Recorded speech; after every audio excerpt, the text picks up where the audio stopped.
Hey, how you guys doing?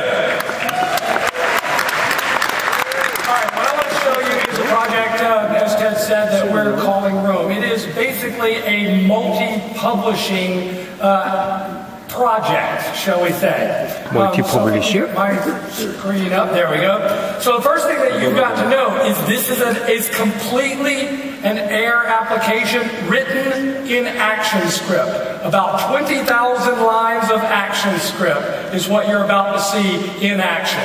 Now, what I'm going to do is I'm going to go ahead and create a document. Now, one of the also things that unfortunately you can't see, but as I'm moving around, I'm doing very little clicking. I can begin with a paper project, perhaps creating some business cards or a CD cover, or maybe doing a simple animation. So I'll just begin with that simple blank animation. Maybe even set up some parameters here to match some artwork that I'm going to be using. So here I've got my UI, and of course we see some tools that are familiar tools, like for example my vector tool.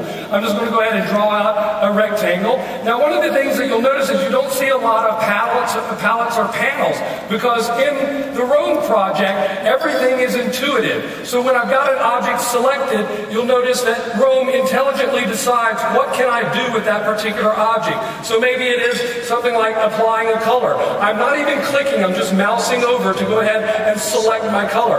Of course, this is a vector object, as I said, so just to prove that it is a vector object, I'll choose my path selection tool and maybe draw in a new path and maybe even take my tangents and grab those and maybe even break them apart here for you so you can see these are in fact real vector objects. Of course, what would any animation be without some text? So I'm going to draw out a text box here. I'm just going to paste in some text, and of course immediately you can see my text box has a scroll bar. I can scroll through that, but maybe I don't want my user to scroll.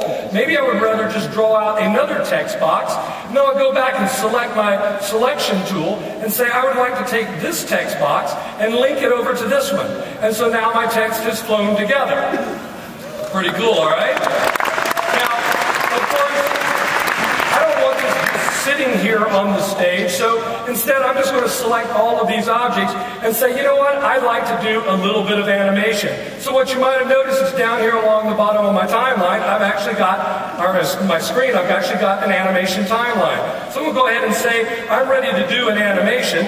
I'm just going to move this object off screen just a little bit. And then I'm going to move and say right about here, or something like that, we're going to have slid this thing back up. And you can see that I've now got an animation going on.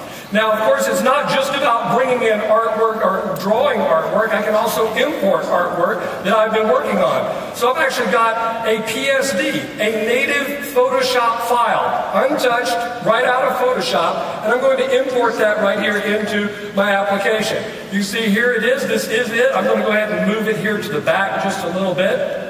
Arrange that, push it all the way to the back so it's going to be behind my animation. And to prove this is a Photoshop document, I'm going to double click on it, and you can see here are my Photoshop layers that I brought in, toggle them on and off.